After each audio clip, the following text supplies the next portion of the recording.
የአዲስ አበባ ከተማ ባለቤትነት የኦሮሚያ ክልል ነው ወይንስ ከተማዋ ራሷን በራሷ እያስተዳደረች ትቀጥላለች የሚለው ጉዳይ ለሀገራዊ ምክክር በአጀንዳነት ቀረበ። በአሜሪካ እስራኤልና ጦርነት ሳቢያ መንቀሳቀስ አቅቷት የነበረችው ጊቤ የተሰኘችው የኢትዮጵያ መርከብ በአራተኛ ወሯ ወደ ጅቡቲ ወደብ እያቀናች ነው። አሜሪካና ኢራን የደረሱትን ስምምነት ተከትሎ የተባበሩት መንግስታት ድርጅት ማሪታይም ባለስልጣን 11000 መርከበኞችን ከሆርሙዝ ወሽመጥ ሊያስወጣ ነው። ጤና ይስጥልን ኢትዮ ፍሮንቶች ነን። አብራችሁን ስትቆዩ እነዚህን ጉዳዮች በስፋትና በጥልቀት በመረጃና ትንታኔ ትሰማላችሁ። እስከዛው ቻናላችንን ሰብስክራይብ፣ ላይክ እና ሼር እያደረጋችሁ አብራችሁን ቆዩ። የአዲስ አበባ ከተማ ባለቤትነት የኦሮሚያ ክልል ነው ወይንስ ከተማዋ ራሷን በራሷ የማስተዳደር መብት አላት የሚለው ጉዳይ ለሀገራዊ ምክክር በአጀንዳነት ቀረበ። የኢትዮጵያ ሀገራዊ የምክክር ኮሚሽን ለመጨረሻ የምክክር አጀንዳነት የቀረቡ ጉዳዮችን ሮብ ሰኔ 17 ቀን 2018 ዓ.ም ምሽት ላይ ይፋ አድርጓል። ለመጨረሻው ውይይት የተመረጡትን አጀንዳዎች የኮሚሽኑ ዋና ኮሚሽነር ፕሮፌሰር መስፍን አርአያ በንባብ አቅርበዋል። ሐምሌ 8 2018 ዓ.ም ይጀምራል ለተባለው ዋና ምክክርም የመጨረሻ 8 አጀንዳዎች መመረጣቸውን ፕሮፌሰር መስፍን አርአያ ያስቀመጡ ሲሆን የአዲስ አበባ ባለቤትነት ጉዳይም በአጀንዳ ቁጥር 3 ላይ የፌዴራል ከተሞች በሚለው አርዕስት ስር ነው የተቀመጠው። የፌዴራል ከተሞች በሚለው አጀንዳ ስርም የአዲስ አበባና የድሬዳዋ ከተሞች ጉዳይ እንደሚነሳ ዋና ኮሚሽነር ፕሮፌሰር መስፍን አርአያ ገልጸዋል። በዚህ ሂደት ውስጥም የከተማዋ ባለቤትነት ጉዳይ አብሮ ለውይይት ሊቀርብ እንደሚችል ለጉዳዩ ቅርበት ያላቸው ምንጮች ለኢትዮ ፍሮንት ገልጸዋል። ለምክክሩ የቀረቡት አብዛኞቹ አጀንዳዎች ህገ መንግስታዊ ማሻሻያዎችን የሚጠይቁ ሲሆን የአዲስ አበባ ጉዳይም እንዲሁ ህገ መንግስታዊ ማሻሻያን ሊጠይቅ የሚችል ነው። የአዲስ አበባ ባለቤትነት የኦሮሚያ ክልል ነው ወይንስ ራሷን በራሷ የምታስተዳድር የነዋሪዎቿ ከተማ የሚለው ጉዳይ በዚሁ አጀንዳ ውስጥ አዲስ አበባ ከኦሮሚያ ክልል ጋር ያላት ግንኙነት ምንድነው በሚለው ንዑስ አጀንዳ ስር የሚታይ ይሆናል። ይህ ጉዳይ በህገ መንግስቱ የኦሮሚያ ክልል በአዲስ አበባ ያለ አስተዳደራዊ ልዩ ጥቅሙ ይጠበቅለታል በሚለው የህገ መንግስቱ አንቀጽ ላይ የመጨረሻ እልባትን ሊያመጣ ይችል ይሆናል። ይህ የህገ መንግስቱ አንቀጽ እስካሁን የአዲስ አበባ ባለቤትነት ጉዳይ ላይ ያልተፈታ ንትርክን ፈጥሯል። የኦሮሞ ብሔርተኞች የኦሮሚያ ክልል በአዲስ አበባ አስተዳደራዊ ልዩ ጥቅም ይጠበቅላታል የሚለውን ለጥጠው በመተርጎም ልዩ ጥቅምን አዲስ አበባን የኦሮሚያ ነች ብለው ትርጉም ሲሰጡ ይደመጣል። እኚሁ አካላት አዲስ አበባ የኦሮሚያ እምብርት ስለሆነች ባለቤትነቷም የኦሮሚያ ክልልም ነው ሲሉ በተደጋጋሚ ይደመጣሉ። ሆኖም ህገ መንግስቱ አዲስ አበባ በኦሮሚያ ክልል መሃል እንዳለች ነው የሚያመለክተው። እምብርት ማለት የአንድን ነገር የአንድ አካልነትን የሚጠቁም ሲሆን መሃል የሚለው ግን በሂደቶች የመጣ አቀማመጥንም ስለሚጠቁም የኦሮሞ ብሔርተኞች መሃልና እምብርት የሚለውን ማምታታት ወይንም አለዋውጠው መጠቀም የለባቸውም የሚሉ ደግሞ በሌላ ወገን አሉ። አዲስ አበባ ራሷን የቻለች ከተማ ናት ብለው የሚከራከሩ ሰዎች ህገ መንግስቱ የኦሮሚያ ክልል በአዲስ አበባ ልዩ ጥቅም አለው የሚለውን ጉዳይ ኦሮሚያና አዲስ አበባ ስለሚዋሰኑ አዲስ አበባ የተፈጥሮ ሀብቶችን ከኦሮሚያ ስለምትጠቀም ሌሎች ውጋጆችም ወደ ኦሮሚያ ስለሚሄድ ክልሉ ከአዲስ አበባ የተለየ ኢኮኖሚያዊ ጥቅም የሚያገኝበትን መንገድ ነው የህገ መንግስቱ ድንጋጌ የሚጠቁመው እንጂ ጉዳዩ ባለቤትነት አይደለም ይላሉ።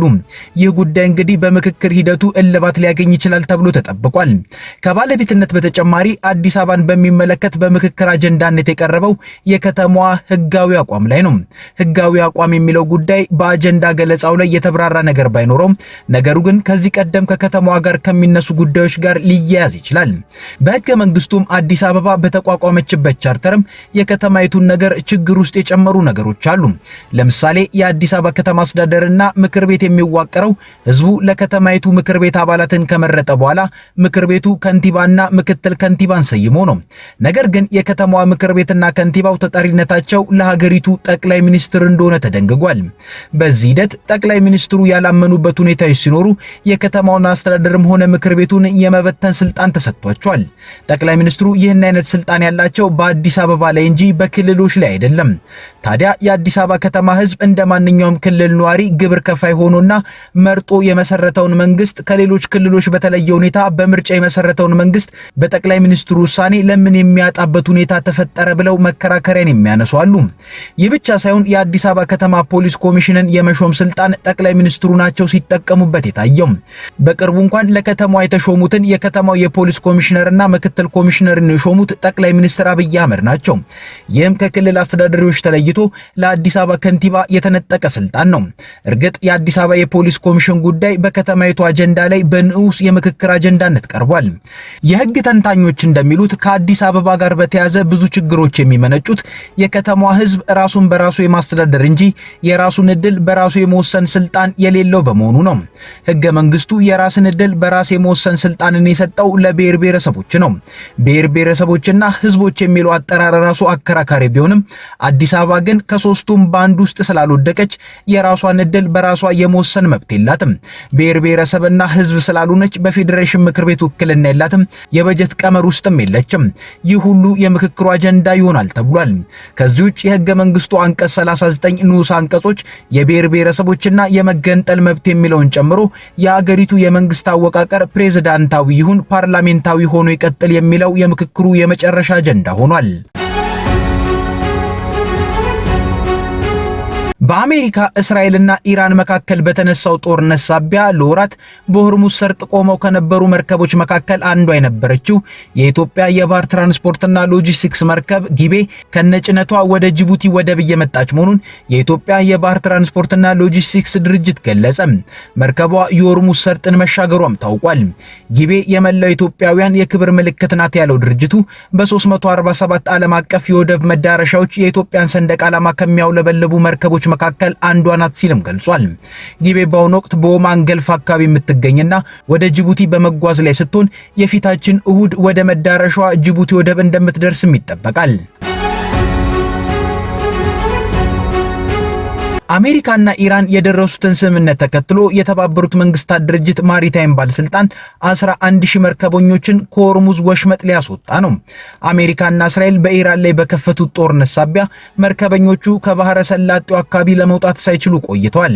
የተባበሩት መንግስታት ድርጅት ማሪታይም ባለስልጣን አይኤምኦ ዋና ጸሐፊ አርሴኒዮ ዶሚኒጌዝ እንደተናገሩት ከኢራን፣ አሜሪካና ኦማን ሌሎችም የባህረ ሰላጤው ሀገራት እንዲሁም የማሪታይም ባለድርሻ አካላት ጋር በመተባበር መጠነ ሰፊ ኦፕሬሽን ይካሄዳል።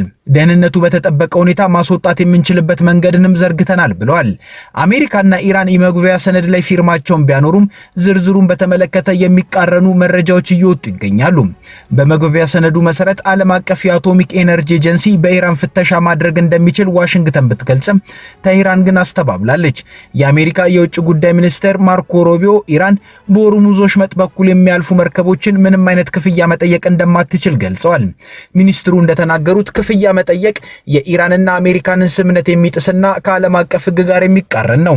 ኢራን በበኩሏ ከኦማን ጋር ባወጣችው መግለጫ የሆርሙዝ ወሽመጥ የሚገኝበት ወሳኝ የባህር መተላለፊያ ላይ ሉዓላዊ መብት ያላቸው ሁለቱ ሀገራት መሆናቸውን አስታውቃለች።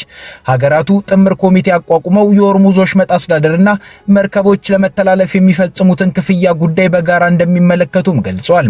መሰል ያለየላቸው ክርክሮችን በቀጣይ እስከ 60 ቀናት ጊዜ በተሰጣቸው ቴክኒካዊ ድርድሮች ግልጽ እንዲሆኑ ይጠበቃል። ይሄው የአሜሪካና የኢራን ቴክኒካዊ ንግግርም በሚቀጥለው ሳምንት ድጋሚ እንደሚጀመርም ተገልጿል። የአሸማጋዩዋ ፓኪስታን የውጭ ጉዳይ ሚኒስቴር እንደገለጸው ምናልባት ማክሰኞ ዕለት ድርድር ሊጀመር ይችላል። ሆኖም የት እንደሚካሄድ አልተገለጸም። ስዊዘርላንድ ውስጥ የተካሄደው የሁለቱ ሀገራት የመጀመሪያው ዙር ንግግር እሁድ ዕለት ከተጠናቀቀ በኋላ የሁለቱ ሀገራት ከፍተኛ ባለስልጣናት ስዊዘርላንድን ለቀው ሄደዋል። የቴክኒካል ልዑካኖቻቸው ግን ሰኞ ዕለት ንግግር ማድረግ ቀጥለው ነበር። ማክሰኞ ዕለት የኢራን የውጭ ጉዳይ ምክትል ሚኒስትር ካዚም ሄሪ ባባዲ የመጀመሪያው ዙር የቴክኒክ ንግግር መጠናቀቁን አስታውቋል።